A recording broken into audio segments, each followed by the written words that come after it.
Hello, ladies and gentlemen, and welcome to the REC podcast, brought to you by REC Comics and Collectibles. I'm your host, Roman Chavez, and with me as always, Erik Icarus. Erik! What's going on, man? You can find us on the gram at REC Podcast. You can follow myself, where I post all the time, at Roman REC Podcast, and you can follow yourself. Gulag_J_Wielden, where I don't post that often. Yeah, but when you do, I feel like you don't waste your shot. I don't. You're like, hey, this is a cool album. Yep, there you go. You're a loser for not owning it. If you've never heard of this band that only 8 people have, you're a piece of crap, all right? Shout out to the Bronx. Woo! Jawbreaker. Woo! There you go. How are you doing? I'm good, man. I'm good, Hanging in there, bro. How are you? I'm excellent. I'm finding myself to be excellent right now. Yeah. You rolling? No, I'm not rolling, but I would like to get on a roll. Okay. We have some fun news, and we are going to talk about WandaVision episode 4. But first, are you interested in a Wakandan TV show? Yeah. I totally am too. Yeah, dude. And apparently so is Disney Plus. Marvel, Disney, and Ryan Coogler's production company have agreed to like some 5-year deal to put a bunch of mostly like black inspired projects. Sure, yeah. One of those things being a Wakandan based TV show. Excellent. No details. No details. Exactly, but they Okay. want to explore more of the world of Wakanda, which is something we talked about. We did talk about that. Yeah, we talked about that. We want to see more from that area, and you know what? They're going to do it for us, and they're not going to. I don't want to say waste, but they're not going to. There's not going to be a lot of fat in Black Panther 2 then. You know, Right. Sometimes, it's like, oh, do we need to see, what the shops look like in the big movie? Yeah, for sure. Let's get that in the show, because then when you see it in a film, you're doing a disservice to both the film and then what you're trying to be. Yeah, because for sure. you don't get to spend enough time, but you give us some more like, what? Like, go back to that. So I'm hoping that we get to do this, a la Agents of S.H.I.E.L.D. Yeah. You got me fleshed saying out the universe, man. Yeah. It really did flesh out the kind of the more ancillary parts of the MCU. Yes. And the cooler parts I didn't even know I wanted. It's always fun to watch the kind of the humans who have been removed from the chessboard have to clean up the chessboard a little bit. Right. Damage Inc. was a comic book that existed for a while. Forgot about Damage And I Inc., believe dude. that they mentioned them in the MCU. Yeah. They did, because that's what Spider-Man Far From Home. Homecoming. Yep. Was that's where Vulture and his crew they worked for that. So Yeah. I think it's great. It's going to be. I think there are a lot of cool things they can do with this. Maybe they focus on certain more of the tribes, go further in depth with the tribes' lore. Even getting more of. I would be more interested in like a kind of a political aspect of Wakanda. Where do they stand on everything as far as just world events? Yeah. Kind of having to get pulled into things. Do they stay out of things? And the whys in the house. That's what I want. Are there going to be embassies in Wakanda now? Right.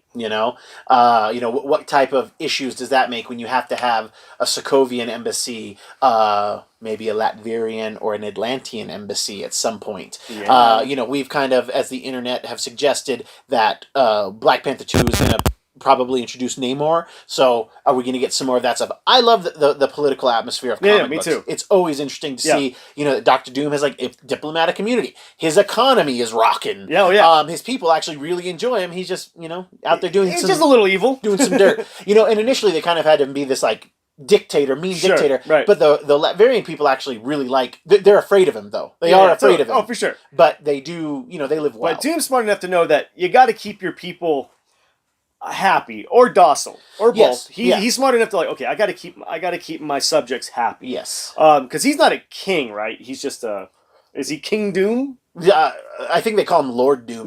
That makes more sense. Yeah. And like, I actually don't think he has a doctorate. I think he just like calls himself Dr. Doom. Oh, he doesn't. I thought he was a doctor in Fantastic Four because him and Reed went to school together. They were in school together. He didn't graduate. I don't know if he got his doctorate. he's like Dr. Pepper. Then. Yeah, he's like he's Van Wilder. Spent a lot of time hitting the books, and he actually may have like his doctorates from Latveria. Right. Yeah, it may be something it's sort of like that. The University of Phoenix degree. Yes, no disrespect there, but from one of those singing colleges in Latveria, So yeah, I'm excited about the aspect of that. Oh yeah. Disney has really, and they don't really talk about it. They just say, hey, we signed this deal. We're not doing it just to do a Black inspired, African American inspired product. They're just doing it. They're just putting putting their money where their mouth is, because they're not stupid, and they say, hey, this is where the tea leaves. This is where the voodoo bones are going. All right, Brother Voodoo. God, can we get that some point? We'll get it. I think so. I believe it's a Dr. Voodoo. Yeah. Well, after his nights at the online college, so. The Regis University, with Baron Samedi teaching night classes. No, it's going to be great. I'm excited because we do need to get that community more represented. We need to see more of, and like I said, when that movie came out, everybody came in like dashikis, and they were all about it. It was a big deal. I think that this is going to be great. I'm just looking at it as a too. Black Panther fan. Yes. I've just been a huge Black Panther fan my whole life, and it's just cool lore. Regardless of skin color, it's just a cool superhero story. Totally. Cool superheroes, cool supervillains. I'm on board 100%. Me too. I'm excited. Me too. Yeah, I hope they do Chadwick some justice. I hope they do too. I wish they will. They know they have a great responsibility. Oh, big time. And you have Ryan Coogler, who did Black Panther 1, who's working on Black Panther 2, Absolutely. who did Creed, and he's obviously tuned in to what he thinks the nation wants. Oh, big time. Yeah, absolutely. So I would like to see Jordan Peele take his crack at a superhero. he likes doing that horror. Like, why not have him do Brother Voodoo? Why not have him do something in the Loa, in the Gullah type stuff? Like, it would be interesting. It would be interesting. Oh my God, I Jordan would Peele, be check it out, bro. So on that. He did say he's retired from acting, so Well, you weren't much of one anyway. Oh, dude, I like Jordan Peele. I think he's. Okay, you're a great comedic actor. It's not like you were, come on. Yeah, you're not John Krasinski in A Quiet Place where you don't talk, right? That's his best role. Yeah. I mean, John Krasinski was like, okay, I'm good at, kind of mugging at the camera. And that's basically all he did in A Quiet Place. Yeah. He was like scared Jim. That's all he was. I mean, remember, but for a flip of a coin goes he as Captain America in another universe. That's very true. And we still want him as Reed Richards. We do, so, which I can get on board with that. Dude, let's Okay, Jordan Peele, who would I cast him as in the MCU? I don't have a person that he reminds me of. Me either. But a great Wakandan scientist, or a Baron Samedi-esque character. Just if he wants to have like a cameo, maybe he's the spirit of I think Nathaniel is Voodoo's brother's name. That's something like that. That would be cool, man. Hey, that's awesome. Have Keegan be Brother Voodoo? Hey, why not? Dude, that guy's got range. He does got range. He does got range. I don't know. Let's get those wheels turning, guys. Let's get those wheels turning. On to news we forgot. You remember they talked about making a New Gods movie? Vaguely remembered it, and it popped up in my newsfeed. Yeah, Eric came to the show meeting and he says, hey, man, they're doing a New Gods movie. We got to get into this. And we're like, blah, blah, blah. wow. And I was like, yeah. And then we start reading into it. We're like, oh yeah, I think we already talked about this like a long time ago. And there's just some new news. Just all that DC does is just like, hey guys, remember we're doing this? We just want you to know we're doing this. You remember we had this going, right? Director, and I believe she's co-writing, Ava DuVernay. Yes, from Selma fame. Yes, she's going to be doing directing the film. Right. And kind of the news aspect is that Tom King, comic book writer, is going to be co-writing the script. Right, which DC finally kind of, the light bulb going off. Why don't we actually get a comic book writer on board? Flesh this out a little bit. Well, they keep attaching Jeff Johns' name to all this horse crap just to get it through the pile. But I don't think Jeff Johns actually actively involved in the writing process. I think he's like, hey guys, you spelled parallax wrong. You guys know Hal Jordan is a Green Lantern, right? You got that right, at least. New Gods, for those that don't know, is a very obscure. It's not as obscure as Eternals is. That's very true. Which I believe follows New Gods. New Gods is a DC property written by the King, created by the King, Jack Kirby. Not Tom King. Yeah, not Tom King. Yeah, by Jack Kirby. It was kind of his look into what he called the Fourth World, where you had New Genesis and Apocalypse, these planets that have their own rulers. New Genesis is kind of like the more benevolent, like we are enlightened, and Darkseid is the ruler of Apocalypse. We all know Darkseid. Gonna have some Justice League Snyder cut cameos. Hey, here we go. We actually have some other New Genesis people in here. Ryan. Yeah, we got Ryan. Okay, maybe it's just that. And then, he's from. Oh yeah, there's a Parademon. There's a Parademon over there, and it's just kind of this Romulus Remus. The rulers exchange sons to get peace. Yeah. Darkseid raises Scott free who is Mr. Miracle. He can escape from anything. He's the universe's greatest escape artist. And he kind of grows up real tough on Apocalypse. Yeah. Darkseid gives his son to the Allfather, High Father, and that's Orion. And Orion looks ugly as sin, but is a good dude at heart and is a good guy. Yeah. And it's actually very much a precursor to when Jack ends up leaving DC and then goes and does the Eternals, he kind of took another bite at that apple. They are very different, but there's a lot of similarities in look, in feel, but the characters are very different. Exactly. So I'm excited about it. In theory. Marvel tries to get, we saw very Jack Kirby-esque visuals in Guardians of the Galaxy, in Doctor Strange, and especially in not Love and Thunder, which there's some stuff in Love and Thunder we got to talk about. In Thor Ragnarok. Yeah, Ragnarok. That was tons of Kirby-esque stuff. Very Kirby. So if you guys aren't familiar with Jack Kirby, perhaps we should talk about him sometime. I think we should. Yeah. If you don't know, you'd be ashamed of yourself. Yeah. First of all. No, if you're only into the movies, you should know where the material's coming from. True. I'm cynical. We'll do some Jack Kirby stuff for you guys, so you don't have to. He was kind of Stan Lee. Him and Stan were kind of the de facto faces of Marvel, right? Well, Stan was the face.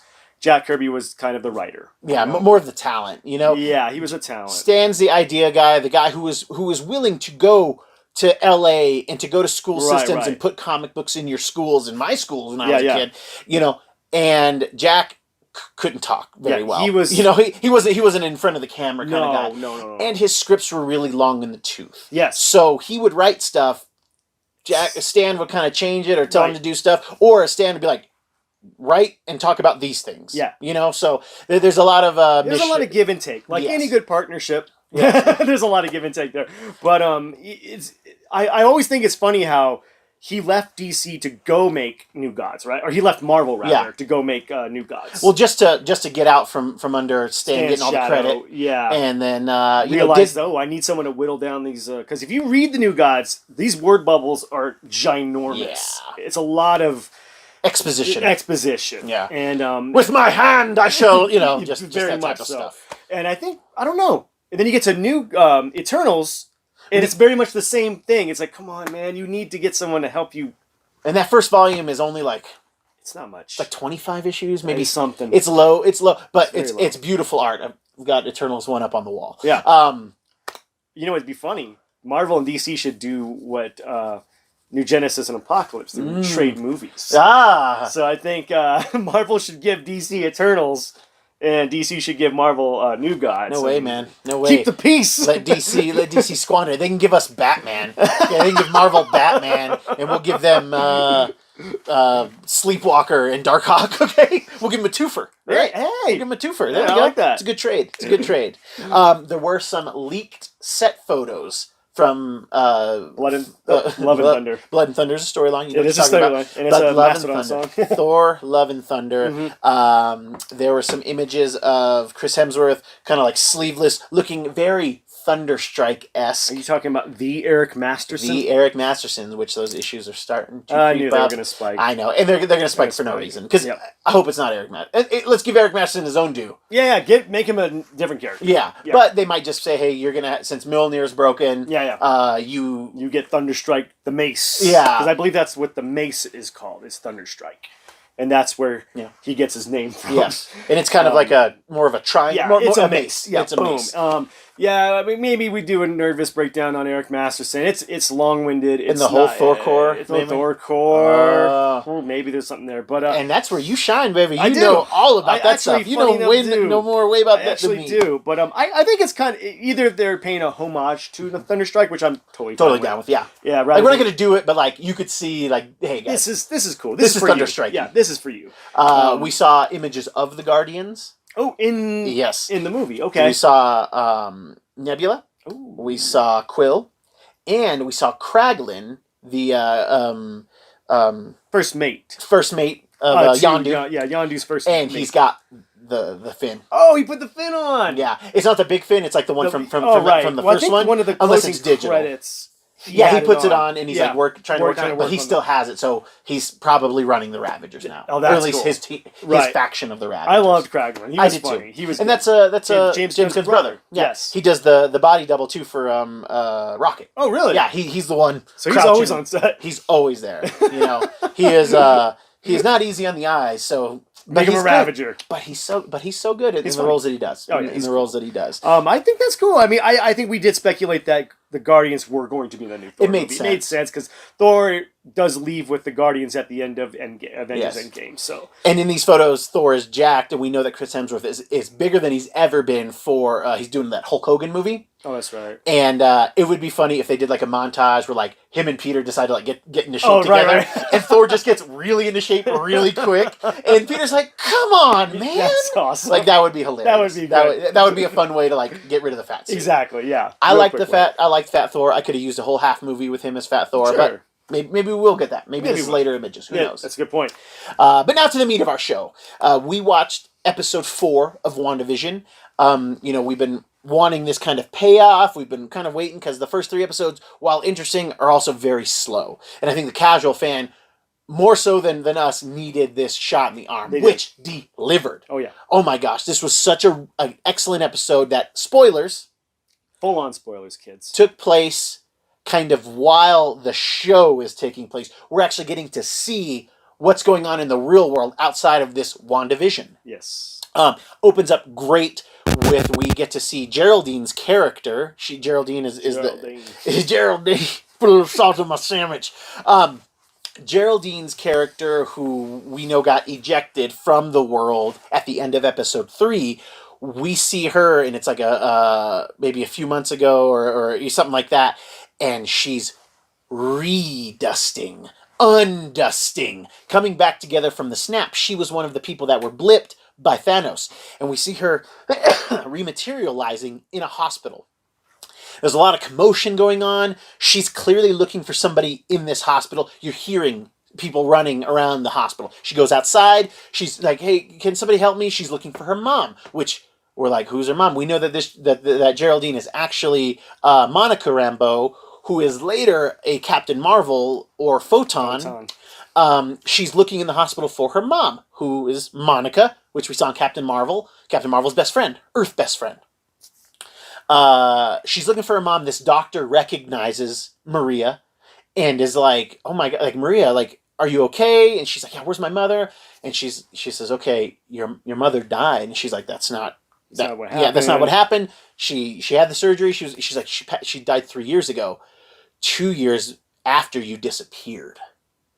And it's just like, oh my God, you find, what a heartbreaking thing. And we're seeing other people materialize in there. And if you remember from Spider-Man Far From Home, yes, Aunt May talks about how she reappeared in her apartment, but it was being rented because she had been gone for 5 years. So we know that people basically showed up where they left off. We know that that on Titan, the Avengers reappeared, the Guardians and everything, and that's when they come through and all that stuff. So it's this great layer. It didn't even dawn on me that she was somebody who got snapped away. Oh, for sure.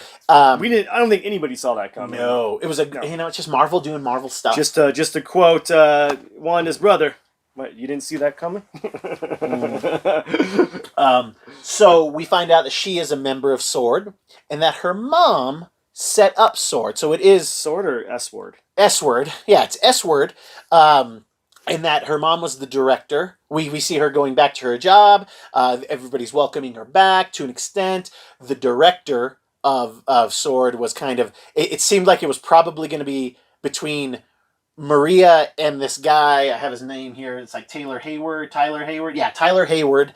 And Tyler's like, "Hey, I know you wish it would have went a different way, but you weren't here. Yeah. And somebody had to do it." Exactly. And you can kind of see that I bet you he's happy as a job, but he knows that she'd probably be better at the job. Yeah. And she just wants to get back in the field. And what's cool is that she's walking down this corridor, and we see a picture of Monica, and it says, Monica Photon Rambeau. And you're like, oh, yeah. So her call sign, which I believe we saw in Captain Marvel, was her call sign on her jet. Yep. A little side thing is that there's a member of Hydra named... is it Bob? Brian Hayward, I believe, who was a Hydra person. Tyler Hayward. Maybe there's a link there. Who knows? That's deep cuts. I saw that somewhere else. I did not pick that out, but I think it bears talking about. Because I think that they got rid of Shield and Hydra way too quick. They did. Oh, they totally did. Yeah, they should still exist. In some form, should, and I'm sure they do. And I'm sure I think they do to maybe an extent, but yeah, I mean, talk about one of the all-time great villains who had a good build, Baron Strucker. Won't even get a full movie out of him. We get maybe kind of 2 scenes out of him, and he's gone. So do you think, since Strucker went through all of that business to get the Red Dossier to learn about Hydra, do you think maybe he's reforming Hydra in Falcon Winter Soldier? Because we know he's in there. I'm going to go with a yes. That's interesting. I think that could be brought back in some facet. Oh, big time. Absolutely. Picking up people from AIM, just like gobbling up scientists. Yeah, why not? Like what Hydra in America does. Yeah, that's right. Exactly. Paperclip the sequel. All right. We get references to that sword has definitely been working with other alien races, other extraordinary people, because there's a conversation between Rambo and Hayward about he's like saying, a lot has changed since you've been gone. There's a lot of threats, and she says, and a lot of allies. So we know that I think her and Talos are probably close. Oh yeah. It wouldn't shock me if at the end of Far From Home, where Fury is on a sword installation. Wouldn't shock me if that is yet another. Sure. He's got. Yeah, that's what it is. Fury just transferred everything to sword because him and Rambo are buddies from Captain Marvel. That's what's going on, guys. Sword's the backup file. There you go. So Monica gets. She wants to get back in the field. Maria wants to get back in the field, and he's like, "Look, you got to you got to crawl before you walk. FBI needs you on a missing persons case. They just need a liaison, something easy." Right. Well, the missing persons case leads her to Westview, New Jersey, which is where we know WandaVision is taking place. That says "Welcome to Westview." We saw the welcome sign in the real world at the end of episode 3, where she gets ejected from. And who's there waiting for her from the FBI other than Agent Woo from, again, MCU tie-in Ant-Man 2. He's Asian Jim on The Office. A lot of credits. Always Be My Maybe. He played Kim Jong-un in The Dictator. Yeah, he did. He's a great comedic actor. Yeah. And, gosh, I'm just totally... Oh, not Dictator. It was that Seth Rogen movie. Oh, yeah, not The Dictator. The one about funny. Yeah, it was funny though. I did enjoy that movie. Had a few watches in it, But he's there, and it's funny because he pulls his business card out like Ant-Man did when he was showing him the card tricks, and he's like, "How'd you do it with the card?" So he does that with his business card. That's awesome. And what's interesting, and they kind of just barely touched on this, and let me know if you caught this, is he's there with like town sheriffs. Right. Okay, we can see that there is a town there. It's not the town in the show, but we see that there's a town there. Yes. And he's asking these cops about Westview, and they have no recollection or memory of what Westview is when it's clearly right there. Yeah. And Rambo's like, "Well, where are you from?" And they say, "We're from Eastview." And then they leave. So Wu says the only people who have knowledge of it are apparently like people outside of the community, and definitely you, because you were gone. So they're trying to figure out what happens. She kind of goes up to the, we kind of saw it was like an energy field, and she gets like sucked in. And that's kind of where her story starts in there. The thing is full of it's a big deal that she gets taken. Obviously, her first mission back, so everybody shows up. They're bringing in experts in all types of fields: quantum physics, astrophysics, all of this stuff. And wouldn't you know it, yet another MCU tie-in. Darcy shows up from the Thor films. Yes. She was Natalie Portman's Jane Foster's kind of intern. Yes, pretty much assistant. But it's been 5 or 6 years since we've seen her in a film. And Darcy's a doctor of astrophysics. Finally, yes. I think it was astrophysics. Yep, something like that. So she is an expert in the field. She figures out that they're getting some frequency from there, and she figures out it's old television frequency. So that person that's been watching the show, she says, "Get me a TV, not a flat screen. Old cathode ray. I think I need a tube TV." And they're able to tune it to see what's going on. So Sword has been watching this go on because that's how they're getting. They can't get in. Feed. They're getting their feed. Yeah. So the person who's been watching and taking notes has been either Wu or Darcy, which I think is great. That is awesome. Super fun. It's pretty cool. She's figuring out what's going on. we're actually seeing some extra scenes that we didn't witness, like watching the show, like the things where she rewound things. Right. It's funny because they're seeing it as that too. Like, exactly. oh, what happened? We're missing something. Yeah. And in episode 3, when Geraldine kind of presses the Ultron issue, which I don't know how would she know that right away? I guess she wouldn't have been disappeared when that initially happened. Yeah. All right, that makes sense. Yeah, yep. When she pushes the Ultron thing, in the episode 3, we see her. Maybe it's time for you to go, and then she's gone, and she's just jettisoned out. But straight up, Wanda, we see her use her real powers, like the ones from the MCU, like how it looks. She tells you, she's like, you don't belong here. It's time for you to go, and she forces her through all these walls. Like, I'm not going to be surprised if she's not completely messed up at the end of what's happened, or she's got something broke or something bruised. Oh yeah. But we actually got to see like what happened in that moment and how Wanda is more, again, we thought more in control than she's letting on. Right. But I think she still had the break. I still don't think she's 100% in the driver's seat. I wonder if somebody's doing, or did she just? She's being manipulated.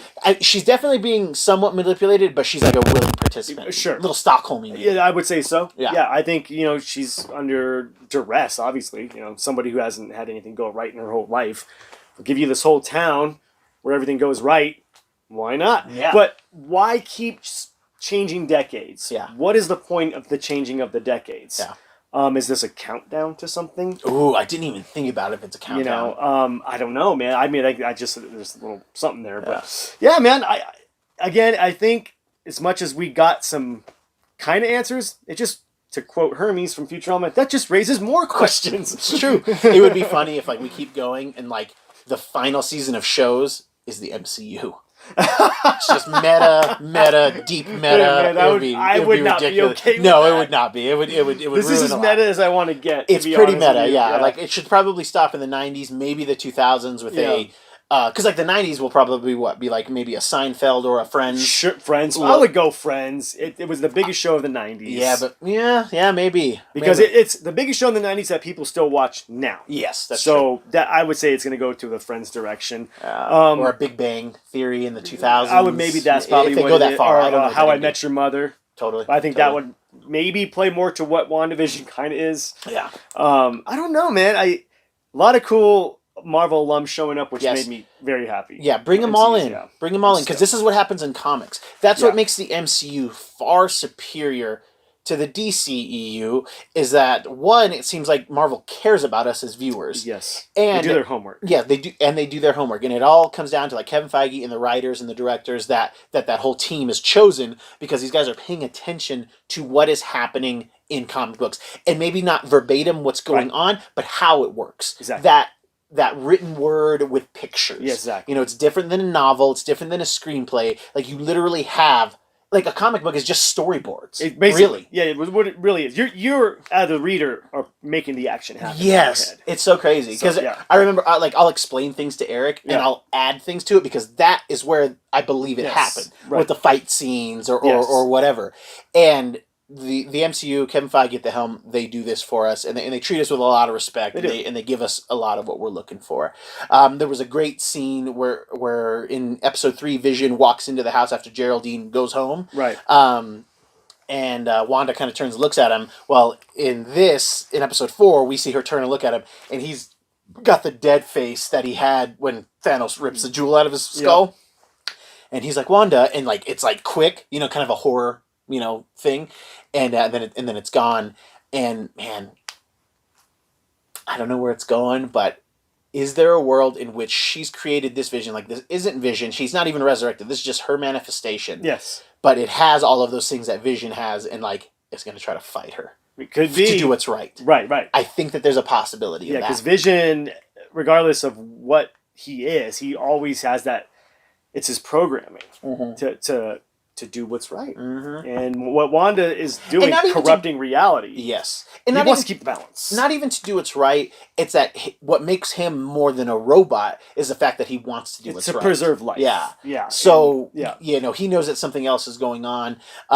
They did give some allusions to the people who are in the show are either townspeople or they didn't give any. They gave real names real names for the boss and his wife that came Right, over for dinner right. in the first episode, Yeah. and we see them like tacking on things. So we see Agnes, we see the other neighbor, but they don't say exactly who those people Sure. are. So I think there's going to be far more to I go think there. they're either townsfolk or they're pulled in FBI scientists. Yeah, I don't know. Because I didn't catch what they said, like who the missing people were. I think Like who is Wu looking for? right. If Yes. not these people. Right. So I don't know.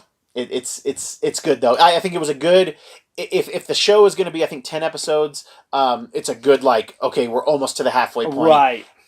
Big action's probably going to happen in the next. I would episode. say so. Do you know do we know how many episodes this is? Is it 8? I think it's 8. It might be 8. I don't know because they were all over the place. Like I think Falcon Winter Soldier is 6. Right. Loki is 6 or 8. Like they're kind of all over the place. So. But they said that they spent $200 million on this show. I gotta believe it's more than 6. I don't think we have just unless 2 we episodes get left. like the last 3 episodes are just a long. big, Maybe they're longer. long and big fights, a lot of special effects. That's true. So That's maybe true. that's where it goes. I'm excited. Yeah. Those are the things that we caught in the episode. Yeah. There were some other Easter eggs pulled from other sites. A lot to do with like numbers and like their correlation to issue numbers in comics, which I think is fun and That's all. cool. But it's a big stretch. It is. Like you're pausing and like zooming, and those things are fun. But I didn't catch them, so I'm not going to. I just want to go into how it made me feel. Yes. And going from those first few episodes, which I love a slow burn. Yeah. Because a slow burn is only as good as the payoff. And Yeah. the payoff was worth it. Yes. So that slow burn was worth it. And I feel like this is like slow burn part 1. So I think that there's still going to be more That's a payoffs, good point. obviously. Oh, yeah. And we got to still see. Well, we know for sure we're going to get an 80s. Sure. We have seen images of that. Mhm. So I don't know. What if they're would going be to go the to the big 90s. 80s? Yeah. I think it's going to be like Married with Children or something. Something in that vein. Oh, Cosby. Oh, wait, no, scratch that. Yeah, I don't think they would do Cosby. I mean, it's I just love the fact that this is Marvel's most cerebral endeavor. Yes. Just as far as you got to really appreciate the abstract. Yes, it's saying, hey guys, Endgame is I'd say 3/4 action. So Oh yeah. There's not that much fighting in Endgame. Some like dialogue and interaction. Yes. Not a lot of fisticuffs, but we get it. But we get it in that big end battle, which is super long, which is what we wanted. So they have rewarded us. Now they're saying, hey guys, let us create a new story for you. Because this is our launching point for Phase 4. Absolutely. This is the first part of Phase 4. That's true. So, I mean, it's I love the dichotomy between the magic and the technology. Mm-hmm. Wanda being a magic wielder, Yeah. and Vision being a product of science. Yeah. So it's great that they do love each other. yes. Because it's two things that probably shouldn't exist, making it. Yeah, man. Just getting it together. Just making it work. Keeping it together for the kids, all right? Kids, that's our show. If you like what we're doing, please hit that subscribe button. Let us know what you think below. Do it. Tell us some of the Easter eggs you found. Were you excited about those issue number related Easter eggs, which I didn't care about? But hey, they're fun. Nerds! Yeah, you nerds. God. Homer Simpson nerd smasher. All right. Eric, do you have any final thoughts for us today? I just want to say that whatever happens in WandaVerse stays in WandaVerse. Yeah, it's like what's the pain and pleasure thing and it's all from what's your movie, Hellraiser? Hellraiser. It's like, yo, don't go in there, guys. Don't go in there. Kids, thank you so much for watching. I have been your host, Roman Chavez. I am still Erik Icarus. Thank you for watching. Thanks for listening. And we'll catch you on the next podcast.